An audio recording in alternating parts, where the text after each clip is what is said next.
আমরা সেই কিতাবের আলোচনা করছি যে কিতাব সম্পর্কে আল্লাহ পাক বলছেন, قل بفضل الله وبرحمته فبذلك فليفرحوا هو خير مما يجمعون। আল্লাহ পাক বলছেন, কুল বিফদলিল্লাহি ওয়া বিরহমাতিহি, হে রাসূল আপনি বলুন মুসলমানদের জন্য আল্লাহ পাকের একটি করুণা, বিশ্ববাসীর জন্য আল্লাহ পাকের পক্ষ থেকে একটি দয়া, সেই দয়াটি হচ্ছে এই যে কোরআনের মতো একখানা কিতাব আল্লাহ পাক তোমাদেরকে দান করেছেন। সুবহানাল্লাহ। ফাবিযালিকা ফালিয়াফরাহু, কোরআনের মতো একখানা কিতাব পেয়েছো এই জন্য আনন্দ করো, ফুর্তি করো, আনন্দ করো, কোরআনের মতো কিতাব পেয়েছো। সুবহানাল্লাহ। কোরআন শরীফের আমরা সেই কিতাবের আলোচনা করছি যে কিতাব সম্পর্কে আল্লাহ পাক বলছেন, قل بفضل الله وبرحمته فبذلك فليفرحوا هو خير مما يجمعون। আল্লাহ পাক বলছেন, কুল বিফদলিল্লাহি ওয়া বিরহমাতিহি, হে রাসূল আপনি বলুন মুসলমানদের জন্য আল্লাহ পাকের একটি করুণা, বিশ্ববাসীর জন্য আল্লাহ পাকের পক্ষ থেকে একটি দয়া, সেই দয়াটি হচ্ছে এই যে কোরআনের মতো একখানা কিতাব আল্লাহ পাক তোমাদেরকে দান করেছেন। সুবহানাল্লাহ। ফাবিযালিকা ফালিয়াফরাহু, কোরআনের মতো একখানা কিতাব পেয়েছো এই জন্য আনন্দ করো, ফুর্তি করো, আনন্দ করো, কোরআনের মতো কিতাব পেয়েছো। সুবহানাল্লাহ।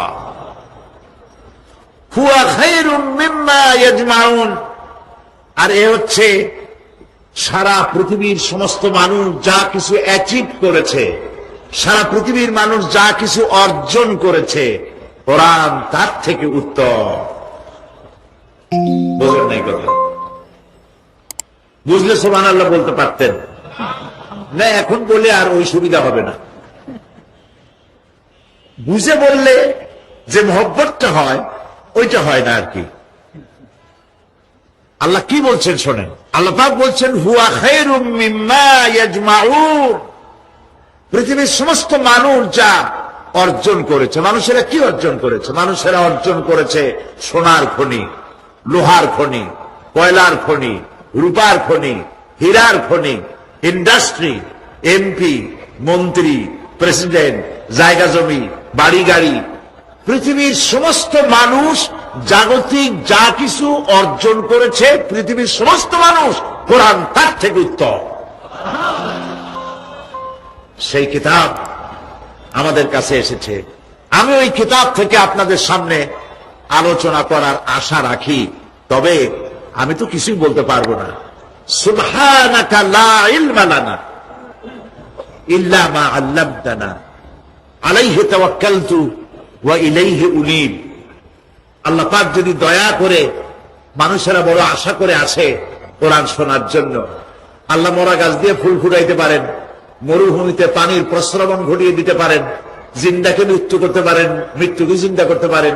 সেই মহান আল্লাহ ইচ্ছা করলে আমার মতো এক নাখানদার গোলাম, তাকে দিয়ে আল্লাহ পাক ইচ্ছা করলে বলাতে পারেন। সে আল্লাহর প্রতি রুজু হচ্ছি, তিনি যেন দয়া করে এমন কিছু কথা বলান এই 5 দিন, যে কথাগুলি আমার জীবনের জন্য ফায়দা বয়ে আনে এবং যারা শোনেন তাদের জন্য যেন বিশাল ফায়দা দুনিয়ায় হয়, আখিরাতেও হয়। প্রিয় ভাই সব, আমরা ধীরে ধীরে কথা বলবো ইনশাআল্লাহ। বলেন ইনশাআল্লাহ। কারণ আমাদের হাতে সময় 5 দিন। সময় কয় দিন? 5 দিন। আল্লাহ যদি দয়া করে এই 5 দিন আমাদের জন্য সুবিধা করে দেন, তা আমরা ধীরে ধীরে আলোচনা করব এবং একটা টার্গেটে আমরা পৌঁছতে চেষ্টা করব ইনশাআল্লাহ, বিফদলিল্লাহ, বিইজনিল্লাহ। সেজন্য ধৈর্যের প্রয়োজন, ধৈর্যের প্রয়োজন। আপনারা ধৈর্য হারাবেন না, উঠাউঠি করবেন না, শুনতে চেষ্টা করবেন।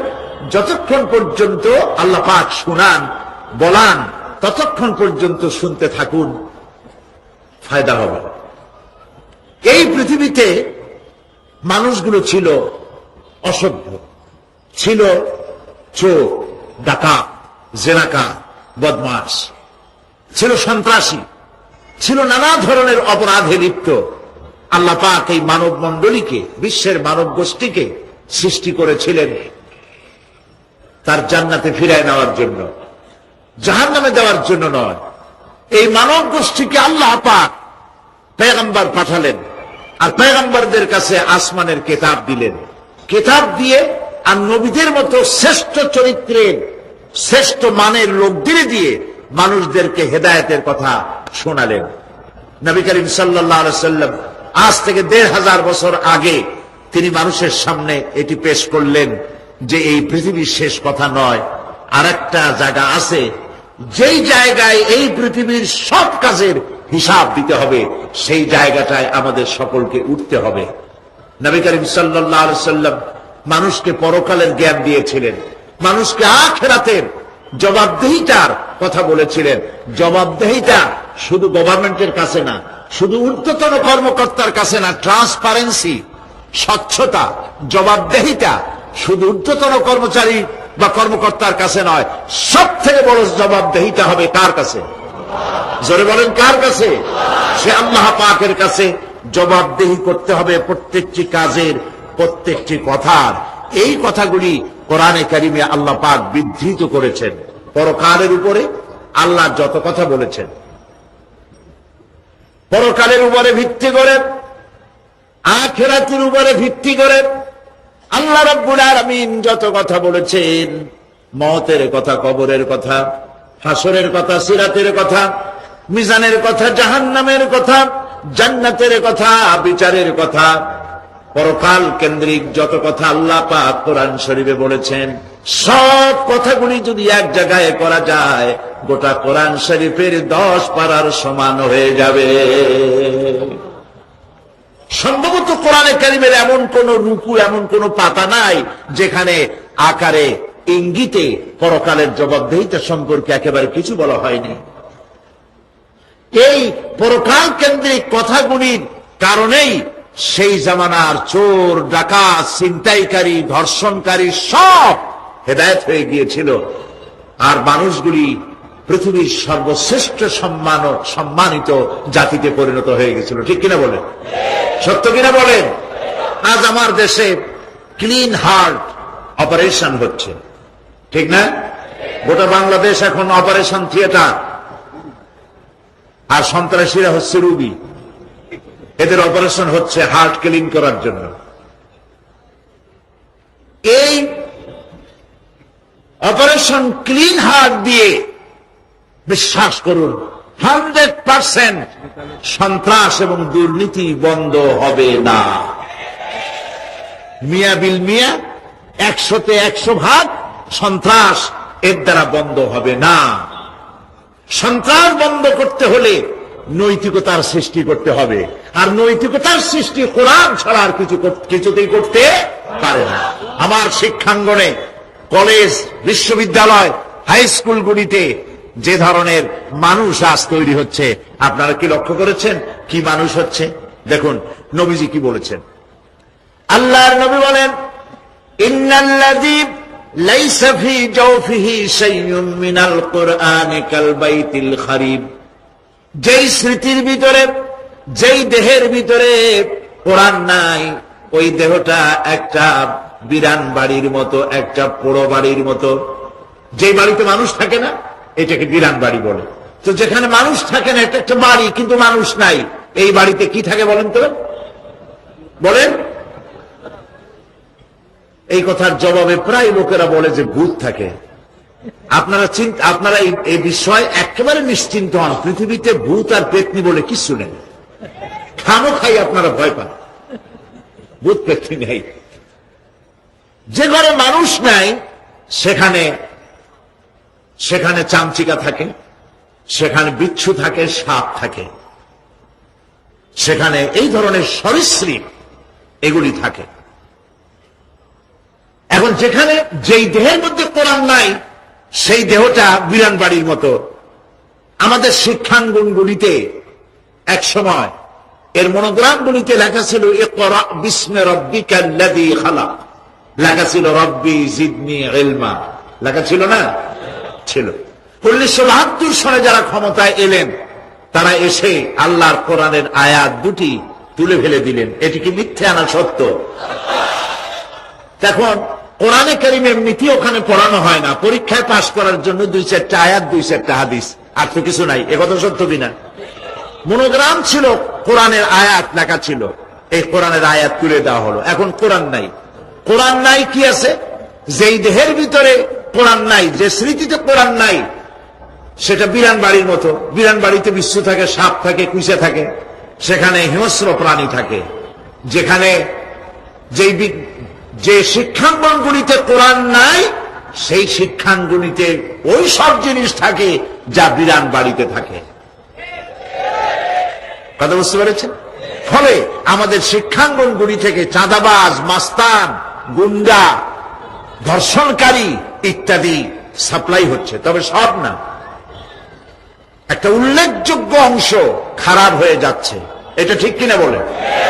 এই খারাপ যদি ভালো বানাতে চাই, নীতি নৈতিকতা ছাড়া, কোরআনের শিক্ষা ছাড়া, পরকালের জবাবদেহি তার চিন্তা ছাড়া আমরা আমাদের শিক্ষাঙ্গনকে বিডিআর দিয়া, পুলিশ দিয়া, আর্মি অপারেশন করে এই নীতি নৈতিকতার সৃষ্টি করা যাবে না।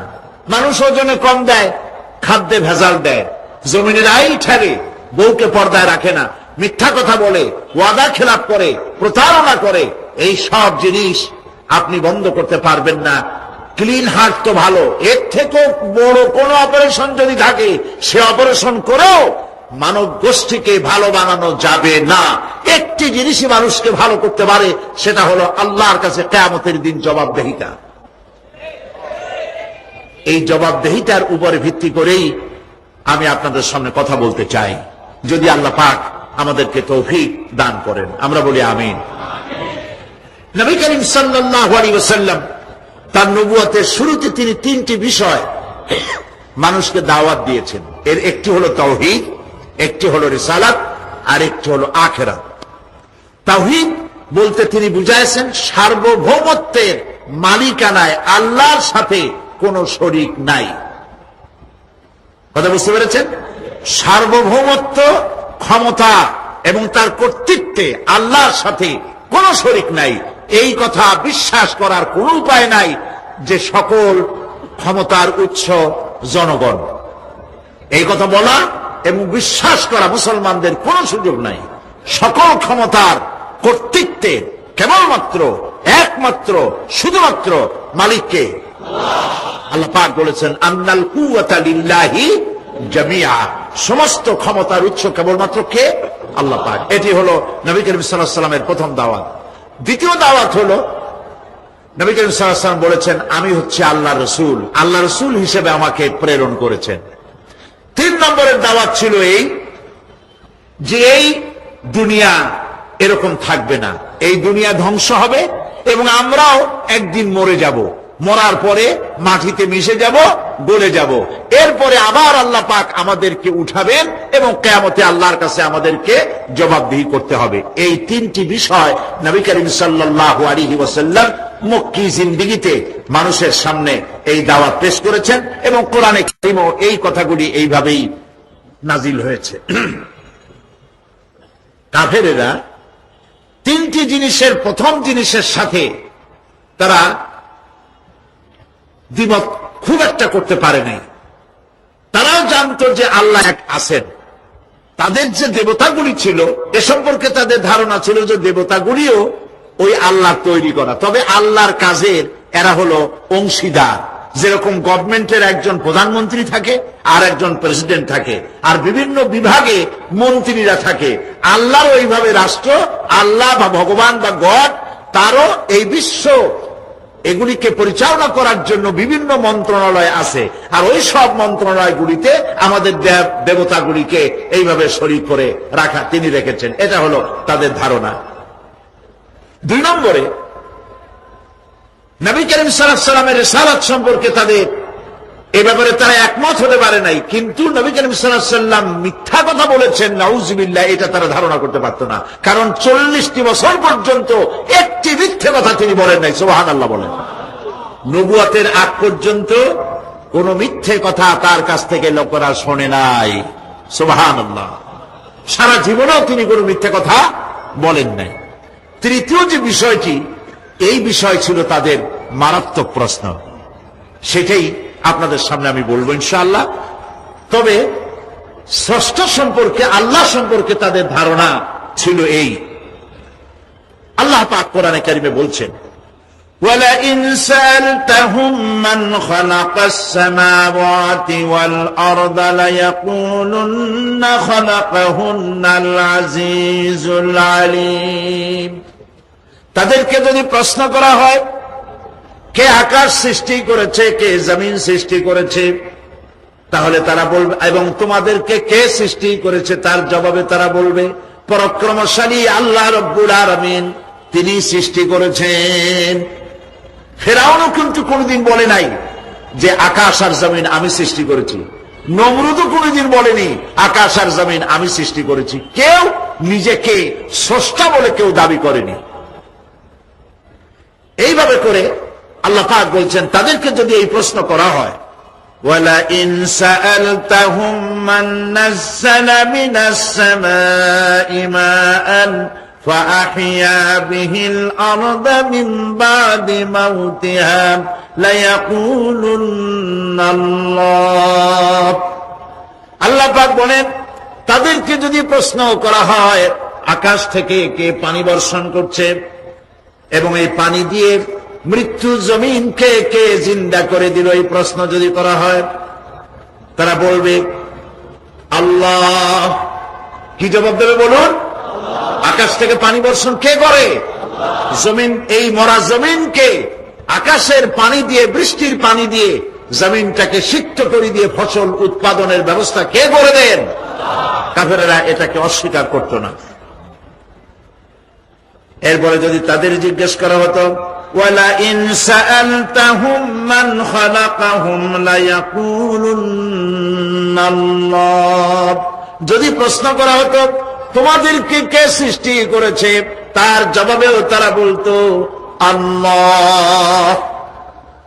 এই আল্লাহর ব্যাপারটি নিয়ে তারা কোনো প্রশ্ন তুলতো না, যে আমরা সৃষ্টি করেছি কথা বলতো না। নবী করিম সাল্লাল্লাহু আলাইহি ওয়াসাল্লামের রিসালাত সম্পর্কেও তারা, তিনি মিথ্যা কথা বলছেন নাউজুবিল্লাহ, একথা বলতেও তারা সাহস পাইত না, যেহেতু সারা সমাজ তাকে আল আমিন বলেছে, সাদেক বলেছে। 40 বছর পর্যন্ত লোকেরা তাকে সাদেক, সত্যবাদী, আল আমিন বলেছে। আল্লাহ পাক তাকে সেইভাবেই তৈরি করেছেন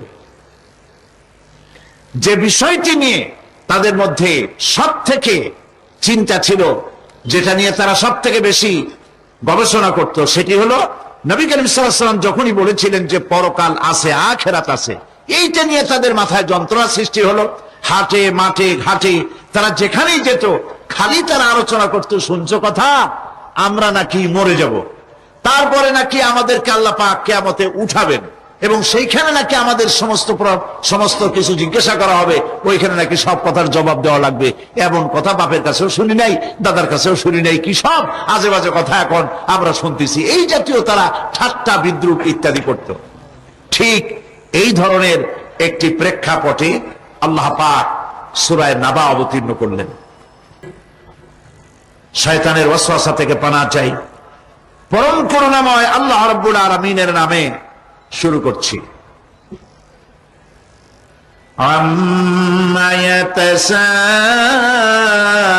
يَتَسَاءَلُونَ عَنِ النَّبَإِ الْعَظِيمِ الَّذِي هُمْ فِيهِ مُخْتَلِفُونَ كَلَّا سَيَعْلَمُونَ ثُمَّ كَلَّا سَيَعْلَمُونَ। সূরা নাবা মক্কায় অবতীর্ণ, 2টি রুকু, 40টি আয়াত। এই সূরাটিতে আল্লাহ পাক মানুষের পরকালীন জীবন সম্পর্কে এবং পরকালের সম্ভাবনা সম্পর্কে এক বিস্তারিত আলোচনা আল্লাহ পাক করেছেন। নবী করিম সাল্লাল্লাহু আলাইহি ওয়াসাল্লাম বলেছেন, কেউ যদি দুনিয়ায় বেঁচে থেকে জীবিত চোখ দিয়ে পরকাল দেখতে চায়, পরকাল তো আমরা দেখতেছি না, কি বলেন? আমরা দেখতেছি? আমাদের কোন আত্মীয় স্বজন, মরা আত্মীয় স্বজন বেঁচে এসে ওই জগৎ সম্পর্কে আমাদেরকে কিছু বলতে পারতেছে? কেউ পারেনি। কাজেই সেই পরকালটা কেমন হবে নবী করিম সাল্লাল্লাহু আলাইহি ওয়াসাল্লাম বলেছেন, কেউ যদি দেখতে চায় তাহলে দুনিয়ায় বেঁচে থাকা অবস্থায় কেউ যদি পরকাল দেখতে চায় তাহলে সে যেন সূরা নাবা, সূরা নাজিআত, সূরা তাকবীর, সূরা আল ইনফিতার সে যেন পড়ে। তাহলে কিয়ামত তার চোখের সামনে ভেসে উঠবে। সুবহানাল্লাহ। আল্লাহ পাক বলছেন, আম্মা ইয়াতাসাআলুন, তারা কিসব ব্যাপারে জিজ্ঞাসাবাদ করছে? আনিন নাবাইল আযীম, সেই মহা ব্যাপারটি, সেই মহা খবরের ব্যাপারেই কি তারা এসব প্রশ্ন করছে? আল্লাযী হুম ফীহি মুখতালিফুন, যে ব্যাপারে তারা নিজেরাই মতদ্বৈততায় ভুগছে এবং নিজেরাই ঠাট্টা বিদ্রুপ ইত্যাদি করে বেড়াচ্ছে। কাল্লা সায়ালামুন, কখনো নয়, অবশ্যই তারা জানতে পারবে। সুম্মা কাল্লা সায়ালামুন, পুনরায় বলছি অবশ্যই তারা এই বিষয়টি জানতে পারবে। এ হলো আয়াত যদ্দূর পড়েছিলাম তার শাব্দিক তরজমা। এরা আম্মা ইয়াতাসাআলুন আনিন নাবাইল আযীম, নাবাইল আযীম বলতে কিয়ামত এবং পরকালকে বুঝায়। ইয়াতাসাআলুন বলতে জিজ্ঞাসাবাদ। পরস্পর পরস্পরকে তারা জিজ্ঞাসা করত, কি ভাই আমরা নাকি মরে যাব, তারপর নাকি জিন্দা হব, এটা কেমন কথা? আল্লাযী হুম ফীহি মুখতালিফুন, যে বিষয় নিয়ে তারা পরকালের বিষয়টি নিয়ে পরস্পর পরস্পরে ঠাট্টা করত, বিদ্রুপ করত। পরকাল সম্পর্কে অবিশ্বাসী যারা ছিল তাদের প্রশ্নগুলো কিরকম ছিল কোরআনে কারীম তা বিধৃত করছে। প্রিয় ভাই সব, কোরআন কোনো গোপন কিতাব নয়। আল্লাহ পাক কোনো জিনিস গোপন রাখেন নাই, সব জিনিসকে মানুষের সামনে স্পষ্ট করে দিয়েছে। সুবহানাল্লাহ বলেন। কিন্তু এখানে একটা দুঃখ আছে, সেটা হলো এই যে কোরআন শরীফ সম্পর্কে আমাদের মুসলমানদের একটি গ্রুপ, একটি দল, তারা বলে বেড়ান যে কোরআন তো আসলে আমরা বুঝবো না, আমরা হলাম পাবলিক, কোরআনের আমরা বুঝবো কি? এগুলি সব আলেম ওলামাদের কাম, আমরা বুঝবো না। আসেন আমাদের অন্যরা কি বলে, হুজুররা কি বলে দেখি, সেই সব বইপত্র পড়ি। প্রিয় ভাই সব, বুজুর্গরা মুরব্বীরা যে কথা বলেন সে কথা যে সঠিক তা বোঝার জন্যই তো কোরআন প্রয়োজন। কোরআনই যদি না বুঝলেন তাহলে তারা আপনাদেরকে বিভ্রান্ত করছে কিনা সেটা তো আপনি বুঝতে পারবেন না। কথা ঠিক কিনা বলেন? এখন কোরআন বোঝা যারা বলেন যে এটা কোরআন বোঝা সহজ নয়, কঠিন, আমার চিন্তায় এই লোকগুলি, এই বিশাল একটি গ্রুপ, একটি দল, শয়তানের বড় রকমের ওয়াসওয়াসার ভিতরে তারা নিমজ্জিত হয়ে গেছে। আল্লাহ মেহেরবানি করে এই ভাইদের দৃষ্টিকে খুলে দিন, যাতে তারা বুঝতে পারে যে কোরআন শুধু আলেম ওলামাদের জন্য নয়, কোরআন পৃথিবীর সমস্ত মানুষের জন্য। হুদাল লিল আলামিন তো আল্লাহ পাক বলেন নাই আলেমদের জন্য নাজিল করেছি, তা তো বলেন নাই। বলেছেন হুদাল লিন্নাস, সমস্ত মানুষের জন্য কোরআন দেওয়া হয়েছে। এখন কোরআন বোঝা কঠিন না সহজ? এই প্রশ্নের জবাবে আল্লাহ রাব্বুল আলামিন, আমরা প্রশ্ন করব, আমাদের প্রশ্ন করার অনেক আগে আল্লাহ রাব্বুল আলামিন সূরা কামারের ভিতরে একটি প্রশ্নের জবাব 4 বার দিয়েছেন। আল্লাহ পাক বলেছেন, ওয়া লাকাদ ইয়াসসারনাল কুরআনা লিযিকর ফাহাল মিন মুদ্দাকির। আল্লাহ পাক বলেন, আমি আল্লাহ অবশ্যই কোরআনকে মুখস্থ করার জন্য আর কোরআন বোঝার জন্য মানুষের কাছে আমি সহজ করে দিয়েছি। ফাহাল মিন মুদ্দাকির, আছে কে কেউ এর থেকে উপদেশ গ্রহণ করা? 4 বার আল্লাহ পাক বলেছেন সূরা কামারের ভিতরে, অবশ্যই কোরআন আমি বোঝার জন্য সহজ করে দিয়েছি। সুবহানাল্লাহ বলেন। আমরা বুঝতে চাই না, তাহলে বুঝবো কি করে? বুঝতে চাইলেই তো আমরা বুঝতে পারবো, চেষ্টা করলেই বুঝতে পারবো। কোরআনে কারীমের এই সূরাটির দিকে লক্ষ্য করে আল্লাহ পাক বলছে, কাফেরেরা এটা বিশ্বাস করত না। বিশ্বাস না করে তারা কি সব প্রশ্ন উঠাইতো, সেই প্রশ্নগুলো আল্লাহ পাক তুলে ধরেছেন। আরেকটি জিনিস লক্ষ্য করুন, আল্লাহর চাইতে শক্তিধর পৃথিবীতে কেউ আছে? আকাশে কেউ আছে? কোথাও কেউ আছে? কেউ নাই। আল্লাহরে অস্বীকার করছে একদল লোক, বলতেছে মানি না। আল্লাহ পাক ফেরেশতা পাঠাই দিলেন, ওদের গর্দান পিটাই ভেঙে দাও, আমারে মানে না কে? এইরকম কি আল্লাহ করছে? না, করেন নাই। ওরা বলে পরকাল মানি না, আল্লাহরে মানি না। আল্লাহ পাক কোরআনে যুক্তি দিয়েছেন, আর নবী করিম সাল্লাল্লাহু আলাইহি ওয়াসাল্লামকে বলেছেন, ইন্নামা আনতা মুযাক্কিরুন লাস্তা আলাইহিম বিমুসাইতির। হে নবী, উপদেশক করে আপনাকে পাঠাইছি, আপনাকে লাঠি চার্জ করার জন্য পাঠাই নাই। আপনি দারোগা নন, আপনি প্রচারক। মানুষকে উপদেশ দিন সুন্দর সুন্দর ভাষায়, উদউ ইলা সাবিলি রাব্বিকা বিল হিকমাতি ওয়াল মাউইজাতিল হাসানা। মিষ্টি মিষ্টি ভাবে, সুন্দর ভাবে, সুকৌশলে মানুষকে ভালো ভালো কথাগুলি সুন্দর করে বুঝিয়ে দিন। সুবহানাল্লাহ বলেন। এখন এই কাফেররা বলছে পরকাল বুঝি না, এটা কেমনে হয়? আমরা অস্বীকার করি, মানি না। আল্লাহ পাক সাথে সাথে ফেরেশতা দিয়ে কারো ঘাড় মটকান নাই, কিন্তু পারতেন না? পারতেন না? আরে ভাই বলেন না কেন, পারতেন কি না? অবশ্যই পারতেন, কিন্তু তা করেন নাই। প্রত্যেকটি কথা যুক্তি দিয়ে, হাজার যুক্তি দিয়ে আল্লাহ পাক বুঝাইছেন। সুবহানাল্লাহ। কাফেররা প্রশ্ন করল, তারা বলতো আমাদের এই জীবন শেষ, মৃত্যুর পরে আমাদের আর নতুন করে ওঠা লাগবে না। ওরা বলতো ইন্না হাউলানি লায়াকুলুনা ইন হিয়া ইল্লা মাউতাতুনাল উলা ওয়া মা নাহনু বিমুনশারিন।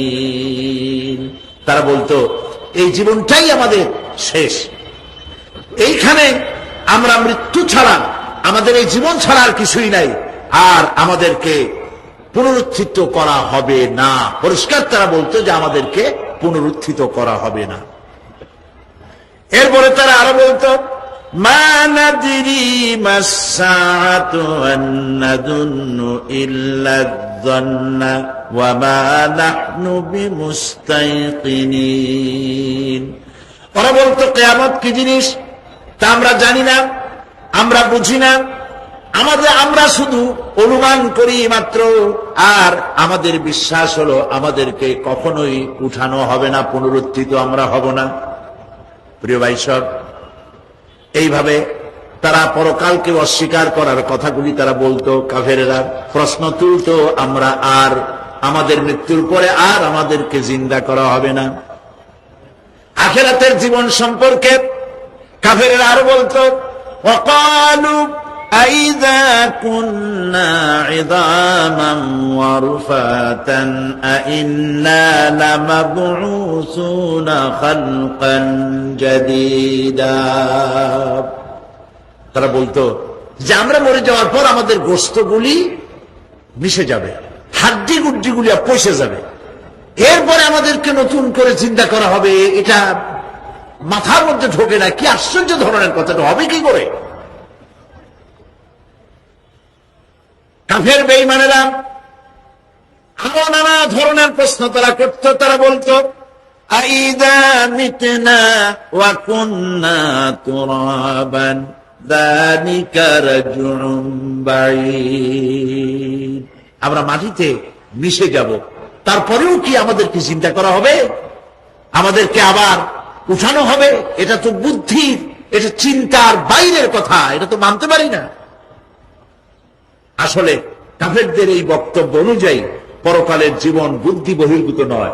ওরা যে বলে যে এটা আমাদের বুদ্ধিতে কুলায় না, আসলে তারা বুদ্ধি খাটায় নাই। কাফের তো বুদ্ধি খাটায় নাই। যেমন আমাদের ইউনিভার্সিটিতে ঢাকা বিশ্ববিদ্যালয়ে একজন ছিল, বেটা মরছে, হ্যাঁ আমি নাম নাই নিলাম, আপনারা তো বুঝে ফেলাইছেন। সে কয় যে পরকাল বিশ্বাস করি না, বিয়ে টিয়া মানি না। মরা এটা হইতে পারে, কিন্তু মরার পরে আরেকটা জীবন হবে, ওইখানে হিসাব হবে, বিচার হবে, এই সমস্ত মানি না। এর থেকে আমারে তোমরা, আমি মরার পর হ্যাঁ মানে গোসল করাইও না, কাফন পরাইও না, জানাজা মানাজা এগুলি আমি বিশ্বাস করি না। নাউযুবিল্লাহ। কত বড় কপাল পোড়া, কত বড় কপাল পোড়া! ও মরার পর তার এই চিন্তা সম্পর্কে যখন আমি জানতে পেরেছি, আমার ধারণা হয়েছে ওই লোকটার উপরে আমার খুব দুঃখ হয় না। যেরকম কত কাফের আসছে, কত নাস্তিক আসছে, বিদায় হয়ে গেছে, এগুলো কোনো ব্যাপার না দুনিয়ার ইতিহাসে।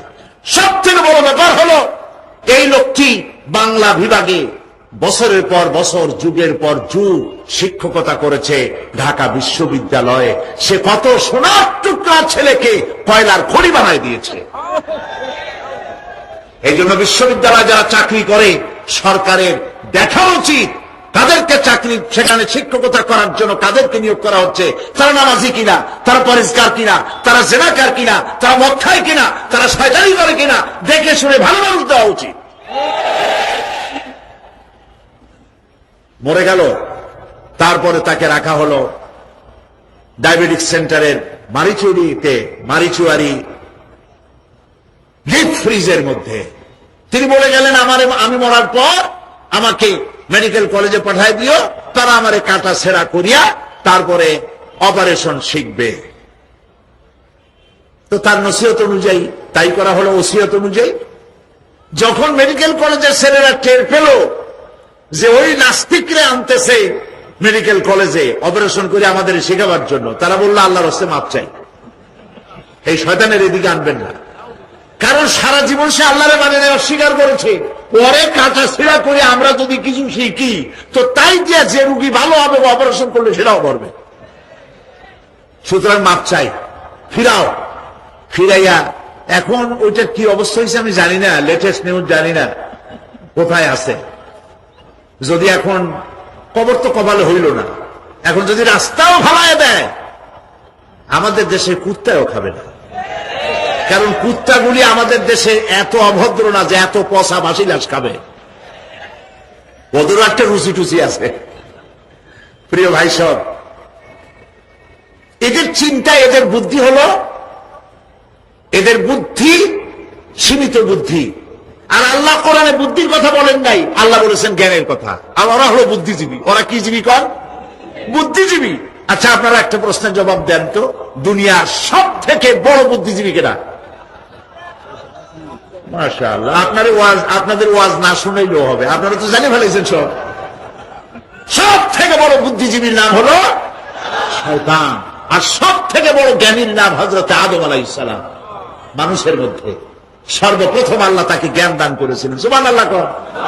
আল্লাহ পাক কোরআনের মধ্যে কোথাও বলেন নাই যে আমি বুদ্ধি দিছি। আল্লাহ পাক বলেছেন ওয়া আল্লামা আদামাল আসমাআ কুল্লাহা, আমি আদমকে সমস্ত জিনিসের জ্ঞান দিয়েছি, নামগুলো শিখাইছি। সুবহানাল্লাহ।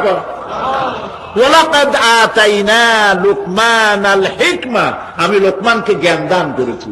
ওয়ালাকাদ আতাইনা দাউদা ওয়া সুলাইমানা ইলমা, আমি দাউদ আর সুলাইমানকে কি দিছি?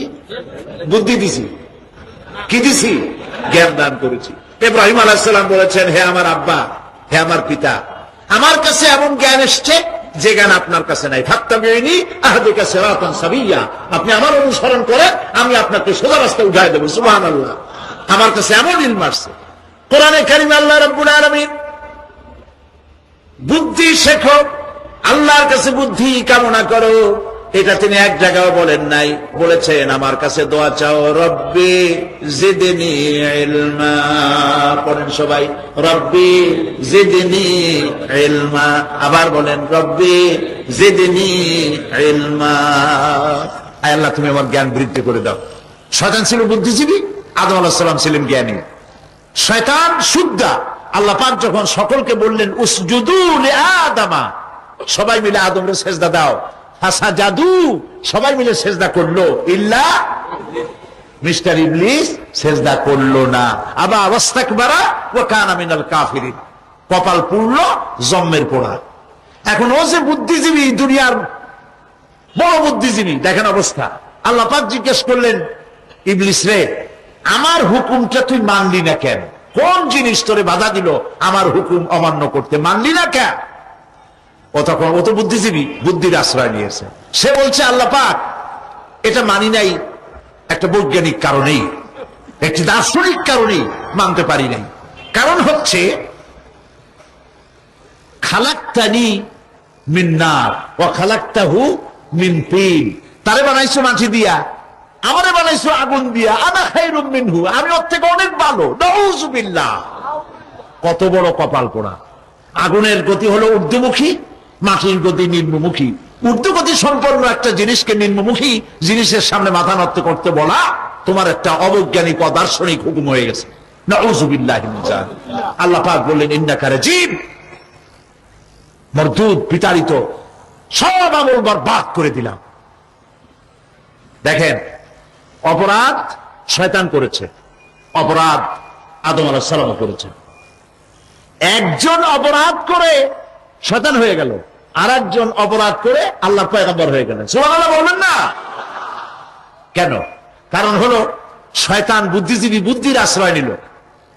আদম আলাইহিস সালাম তিনি বুদ্ধির আশ্রয় নেন নাই, তিনি আকলের, তার জ্ঞানের কাছে তিনি আশ্রয় নিয়েছেন। অর্থাৎ তিনি চিন্তা করতেছিলেন যে আল্লাহ পাক আমাকে নিষেধ করলেন একটা গাছের কাছে যেতে, আমিও গেলাম, বউও গেল, যা নিষেধ করলেন সেটা করলাম। এখন যদি আল্লাহ আমারে প্রশ্ন করেন যে আমার হুকুম অমান্য করলা কেন, কি জবাব দেব? আদম আলাইহিস সালাম জবাব খুঁজে পাচ্ছিলেন না। কিন্তু আমি ওই আয়াত তেলাওয়াত করার পর সর্বপ্রথম সেই ছাত্র জীবনে আমি চিন্তা করলাম জবাবটা একটা দিতে উনি পারতেন। ছাত্র মানুষের মধ্যে তো নানান চিন্তা আসে, তো আমার চিন্তা আসলে উনি একটা জবাব তো দিতে পারতেন, আমাদের আবাল বাসার একটা জবাব তো দিতে পারতেন, এই যে আল্লাহ পাক সবই ঠিক আছে, অপরাধ আমি করেছি, ভুল আমি করেছি, কিন্তু আমার এটা জানতে ইচ্ছে হয় জান্নাতের সমস্ত নাজ নেয়ামত আমার জন্য তুমি জায়েজ করে দিলা, যে গাছটার কাছে যাওয়া যাবে না, ফল খাওয়া যাবে না, এরকম একটা গাছ জান্নাতের মধ্যে বানাইয়া আমার বিপদে ভালাইলা কেন? এরকম একটা জবাব তিনি দিতে পারতেন, কিন্তু তিনি দেন নাই। কারণ তিনি বুঝতে পেরেছেন মহাশক্তিধর আকাশ আর জমিনের মালিক আল্লাহ রাব্বুল আলামিনের সামনে আর্গুমেন্ট চলে না, তার সামনে আর্গুমেন্ট চলে না, সারেন্ডার চলে, আত্মসমর্পণ করা চলে। হযরত আদম আলাইহিস সালাম কোন আর্গুমেন্টের কাছে গেলেন না, কেঁদে কেঁদে অস্থির হয়ে যাচ্ছেন। আল্লাহ রাব্বুল আলামিন যখন প্রশ্ন করবেন, আদম রে আমার হুকুম ভাঙলি কেন, অমান্য করলি কেন, কি জবাব দেব? আর ঠিক সেই মুহূর্তেই রব্বুল আলামিন প্রশ্ন করলেন, আদম রে আমার হুকুম অমান্য করলে কেন? হযরত আদম আলাইহিস সালাম কোন বুদ্ধির আশ্রয় না নিয়া তার জ্ঞান তাকে বলে দিল, আল্লাহ তাকে কালেমা শিখায় দিলেন। উদ্বুদ্ধ হয়ে তিনি আল্লাহ রাব্বুল আলামিনের সামনে মাথা নত করে দিয়ে বললেন, রব্বানা যালামনা আনফুসানা ওয়া ইল্লাম তাগফির লানা ওয়া তারহামনা লানাকুনান্না মিনাল খাসিরিন। পড়েন সবাই, রব্বানা যালামনা আনফুসানা ওয়া ইল্লাম তাগফির লানা ওয়া তারহামনা লানাকুনান্না মিনাল খাসিরিন। রব্বানা যালামনা, হে আল্লাহ আমি আমার নফসের পরে, যালামনা আনফুসানা আমি আমার নফসের পরে জুলম করেছি, অত্যাচার করেছি। ওয়া ইল্লাম তাগফির লানা, তুমি যদি আমাকে ক্ষমা না করো। জ্ঞান কত দেখেন, শুধু ক্ষমা চান নাই, বলেছেন তুমি যদি আমাকে ক্ষমা না করো, ওয়া তারহামনা আর যদি দয়া না করো, লানাকুনান্না মিনাল খাসিরিন আমি ক্ষতিগ্রস্ত হয়ে যাব। কতটা জ্ঞানের অধিকারী তিনি! তিনি এটা বললেন না যে শুধু মাফ করে দাও, শুধু মাফ করলে হবে না, মাফও করা লাগবে, আর আগে যেমন দয়া করতে আসলেও করতে সেটাও করা লাগবে। সুবহানাল্লাহ। আল্লাহ পাক রাজি হয়ে গেলেন, রাজি হন নাই? আল্লাহ রাব্বুল আলামিন হযরত আদম আলাইহিস সালামকে শুধু ক্ষমা করলেন না, ক্ষমাও করলেন, আর নবীর মর্যাদা দিয়ে আল্লাহ রাব্বুল আলামিন দুনিয়ায় পাঠাইয়া দিলেন। সুতরাং বুদ্ধি দিয়ে কাফেররা বুদ্ধির আশ্রয় গ্রহণ করে সর্বনাশ করেছে, যে পরকাল হইতে পারে না, মরে যাব আবার উঠবো, আবার এই শরীর কেমনে তৈরি হবে, এইটা তাদের বুদ্ধিতে কুলায় নাই। কিন্তু বুদ্ধি দিয়া চিন্তা করলে বোঝা যাইতো যে হ্যাঁ পরকাল একটা হইতে পারে। আর একটা কথা বলি, সেটা হলো এই, বহুত মানুষ আছে পরকাল বিশ্বাস করে না, আছে না? এমন আছে। এখন আমরা বিশ্বাস করি পরকাল, আমরা কারা কারা বিশ্বাস করি হাত উঁচু করে দেখান তো। আলহামদুলিল্লাহ বলি, বলেন আলহামদুলিল্লাহ। এখন যারা বিশ্বাস করে না তাদেরকে জানাতে চাই, আমরা যারা পরকালে বিশ্বাস করি, তাহলে পরকাল যদি না হয়, কিয়ামত যদি না হয়, বিচার আচার যদি কিছু না হয়, আমরাও বেঁচে গেলাম, আপনারাও বেঁচে গেলেন। কিন্তু সত্য সত্যই যদি পরকাল একটা হয়, বিচার যদি হয়, আমরা বেঁচে যাবো, ফেসে যাবা তোমরা। প্রিয় ভাই সব, আল্লাহ রাব্বুল আলামিন সুন্দর করে বুঝাচ্ছেন। দেখো, এই যে সারা বছর এই যে ইটা কি বলে পরকাল কেন হবে, এটা বুদ্ধি দিয়ে চিন্তা করো, জ্ঞান দিয়ে চিন্তা করো। সারা বছর ব্যবসা করার পর হিসাব নিকাশের একটা দিন আসে, আসে না? বলেন আসে কিনা? হিসাব নিকাশের একটা দিন আসে সারা বছর ব্যবসা করার পর, সারা বছর লেখাপড়া করার পর, তারপরে কি বলে পরীক্ষা দেওয়ার একটা দিন আসে, আসে না? তো সারা জীবন আপনি এখানে কাজবাজ করবেন, এখানে আপনি ভালো করলেন মন্দ করলেন, এর কোনো জবাব হবে না, বিচার হবে না। এটা পাগলে চিন্তা করতে পারে, আর পাগলেরা চিন্তা করে বলেই তারা বলে, পাগলেরই এটা কথা, মাটির পুতুল যেমনে নাচায় তেমনি নাচি, পুতুলের কি দোষ? মরিয়া দেখেন, এই গান যারা বিশ্বাস করে মরিয়া দেখেন অবস্থাটা কি হয়। ফেরেশতারা আসা ধোপায় যেমন কাপড় আশ্রয়, ওই রকম ঠ্যাং ধরিয়া কবরের মধ্যে আশ্রাবে আর বলবে যেমনে আশ্রয় তেমনি আশ্রয়, ফেরেশতার কি দোষ? কাজে এই পৃথিবী শেষ কথা নয়, মৃত্যু অবধারিত, মরা লাগবে না। এবার দেখেন আল্লাহ কি বলেন, الذي خلق الموت والحياة ليبلوكم أيكم أحسن عملا। আল্লাহ পাক বলছেন, আমি মৃত্যু আর জীবন সৃষ্টি করেছি। কেন করেছি? লক্ষ্য করুন, লিয়াবলুয়াকুম, যাতে করে আমি তোমাদেরকে পরীক্ষা করে নিতে পারি। কি ব্যাপারে? আইয়ুকুম আহসানু আমালা, আমলের দিক থেকে, নেক কাজের মধ্য থেকে, ভালো কাজ এবং খারাপ কাজের মধ্য থেকে, আইয়ুকুম আহসানু আমালা, ভালো কাজের দিক থেকে তোমাদের মধ্যে কে উত্তম, কে ভালো মানুষ, এইটার পরীক্ষা নেওয়ার জন্য আমি মৃত্যু আর জন্মের সৃষ্টি করেছি। প্রিয় ভাই সাহেব, খুব লক্ষ্য করুন, জন্ম আর মৃত্যু, জন্ম হলে মৃত্যু হবেই, না হবে না? এই যে একটা ডিউরেশন, একটি সময়, এই সময়টা হলো পরীক্ষার সময়। আমরা যারা পড়াশোনা করেছি, আপনারা পড়াশোনা করেছেন নিশ্চয়ই, কলেজে অথবা হাই স্কুল অথবা মাদ্রাসায় প্রতি বছর একটা করে পরীক্ষা আসে, আসে না পরীক্ষা? এই পরীক্ষার ডিউরেশন কত সময়? 3 ঘন্টা। কয় ঘন্টা বলে?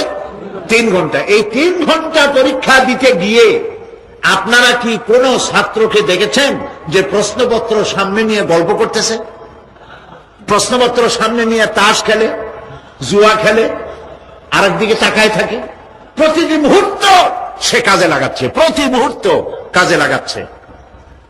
3 ঘন্টা পুরা হওয়া, 2 ঘন্টার মধ্যে পরীক্ষা তার শেষ হয়ে গেছে, কিন্তু সে চলে যাচ্ছে না, বাকি আরো 1 ঘন্টা আধা ঘন্টা রিভাইজ করতেছে। সে যা যা পরীক্ষা দিয়েছিল প্রশ্ন অনুযায়ী জবাবগুলি ঠিক হয়েছে কিনা সে মিলাই দেখে। কারণ কি? কারণ হলো এই পরীক্ষা যদি ফেল করি, বাপ মায়ের কষ্ট করা পয়সাগুলি বিফলে চলে যাবে, আমি চাকরি পাবো না, আমার জীবনটা 1 বছরের জন্য নষ্ট হয়ে যাবে। এই জন্য সে এত খাটাখাটনি করে পরীক্ষায় ভালো ফল করার জন্য সে পরীক্ষা দেয়, এবং পরীক্ষার রেজাল্ট এই পৃথিবীতেই হয়। ঠিক কিনা বলে? খাতা দেখতে যতদিন লাগে তারপরে পরীক্ষা হয়। খুব লক্ষ্য করুন, আমাদেরও একটা পরীক্ষা চলতেছে এই পৃথিবীতে, সকলে। ওইটা শিক্ষাঙ্গনের পরীক্ষা, এটা জীবনের পরীক্ষা। এই যে ওর পরীক্ষার ডিউরেশন, সময়কাল 3 ঘন্টা, আর আমাদের পরীক্ষার, সমস্ত মানুষের পরীক্ষার সময়কাল হলো জন্ম থেকে শুরু করে মৃত্যু পর্যন্ত। এর মধ্যে বালেগ হওয়া পর্যন্ত সময়টা কনসিডারেবল, ক্ষমার যোগ্য। 15 বছর 12 বছর বালেগ হইতে যে কয় বছর লাগছে, এইটা যা করছেন যা বলছেন সব মাপ। কিন্তু বালেগ হওয়ার পরের থেকে নিয়ে মৃত্যু পর্যন্ত যা যা করবেন সমস্ত কাজের হিসাব আল্লাহর কাছে দিবেন। একটা প্রশ্ন করি আপনাদের কাছে, রাগ করবেন না তো? বলবেন যে কথা বলতে তো আপনি আসছেন, আমাদের দিয়ে খাটান কেন, এরকম চিন্তা করবেন না তো? প্রশ্নটা হচ্ছে, বলেন তো দেখি, পৃথিবীর মধ্যে সব চাইতে মূল্যবান জিনিস, দামি জিনিস কোনটা? হ্যাঁ, ইখতিলাফ হয়ে গিয়েছে, ইখতিলাফ হয়েছে। কেউ বলেছে যৌবন, কেউ বলেছে কোরআন, কেউ বলেছে ইসলাম। আর যারা বেশি বুদ্ধি রাখে তারা খামোশ, তারা কথা বলে নাই। কোনটা কইয়া কোন জ্বালা চুপ করে থাকাই ভালো। সব থেকে মূল্যবান জিনিসের নাম সময়। সব থেকে মূল্যবান জিনিসের নাম কি? এবার বলেন, এই পৃথিবীর মানুষ সব থেকে অপচয় করে কোন জিনিসে? সময়। সময়ের অপচয় আমরা যা করি। আমি সেদিন পুলিশ লাইনে আমার একটা বক্তব্য ছিল, কয়েক হাজার পুলিশ ছিল সেখানে, জুমার দিন।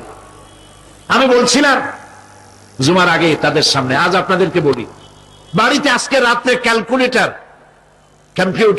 ক্যালকুলেটর না থাকে যদি কাগজ কলম হাতে নেন। জীবনের 15 বছর বাদ দেন, এখন আপনার বয়স এখন যা, এই বয়সে প্রতিদিন ওই যৌবন প্রাপ্তির পর থেকে নিয়ে এই পর্যন্ত প্রতিদিন টেলিভিশনের সামনে নাটক দেখার জন্য, সিনেমা দেখার জন্য, ন্যাশনাল জিওগ্রাফি দেখার জন্য, ডিসকভারি দেখার জন্য, স্পোর্টস দেখার জন্য প্রতিদিন কয়েক ঘন্টা টিভির সামনে আপনি বসেন। এরপরে আপনি এগুলিকে সপ্তাহে কয় ঘন্টা হয়, মাসে কয় ঘন্টা হয়, বছরে কয় ঘন্টা হয়। বয়স এখন আপনার 50 বছর, 15 বছর বাদ দেন, 35 বছর। হিসাব করেন কয় বছর আপনি টেলিভিশনের সামনে বসা ছিলেন। আমার কথা কি মাথায় ঢুকছে? কয় বছর টেলিভিশন আর সিনেমা হলে বসা ছিলেন? চায়ের দোকানে গল্প করতে গিয়ে, আড্ডা মারতে গিয়ে কতটা সময় নষ্ট করেছেন? রবীন্দ্রনাথ, যতীন্দ্রনাথ, জবিনাথ, তারপরে আরো কি, এই যে শরৎচন্দ্র, এই সমস্ত এই নাম মনে আসলো। কবি, সাহিত্যিক, ঔপন্যাসিক, নাট্যকার, তাদের বইপত্র, গল্পের বই, ভূতের গল্প, এই সমস্ত গল্পের বই পড়িয়া জীবনে কতটা সময় নষ্ট করেছেন। সবগুলি এক জায়গায় করে এরপরে আপনার চোখ ছানা বড় হয়ে যাবে, দেখতে পাবেন আপনার জীবনের উল্লেখযোগ্য 35 বছরের কম করে হলেও 20 বা 25 বছর অপচয় হয়ে গেছে, নষ্ট হয়ে গেছে। ইন্না লিল্লাহি ওয়া ইন্না ইলাইহি রাজিউন। জীবনের সব থেকে মূল্যবান সময়গুলি নষ্ট করে ফেলেছি আমরা। আল্লাহ পাক বলেছেন, পরীক্ষা নেওয়ার জন্যই এই পৃথিবীতে দিয়েছিলাম। এখন ওর পরীক্ষার, ছাত্রের পরীক্ষার সময় 3 ঘন্টা, রেজাল্ট আউট হবে এখন।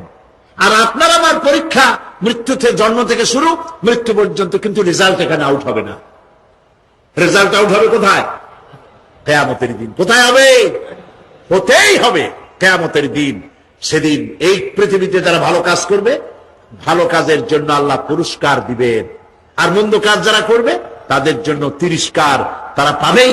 এই জন্য বিচার, কিয়ামত হওয়া, বিচার হওয়া, এটা বিবেকের দাবি, এটা জ্ঞানের দাবি। যারা বুদ্ধিজীবী দাবি করে, কপাল পোড়া, এরা এটা বোঝে না, এদের মাথার মধ্যে এটা ঢোকে না। ঠিক কিনা বলে? প্রিয় ভাই সব, কিয়ামত হবে এবং কিয়ামতে আল্লাহর দরবারে আমাদের সকলকে উঠতে হবে, এটা কোনো সন্দেহের অবকাশ। এবার দেখেন আল্লাহ পাক এবার যুক্তি দিয়ে বুঝাচ্ছেন। সুবহানাল্লাহ বলেন। তোমরা যারা বলো যে মরে যাব, পচে যাব, মাটির সাথে মিশে যাব, আবার জিন্দা হবে কেমনে? আল্লাহ বলে, কেমনে জিন্দা হবা বুঝাই। সুবহানাল্লাহ বলেন। আল্লাহ রাব্বুল আলামিন বলেন, আল্লাহুল্লাযী আরসালার রিয়াহা ফাতুসিরু সাহাবা فسقناه إلى بلد ميت فأحيينا به الأرض بعد موتها كذلك النشور।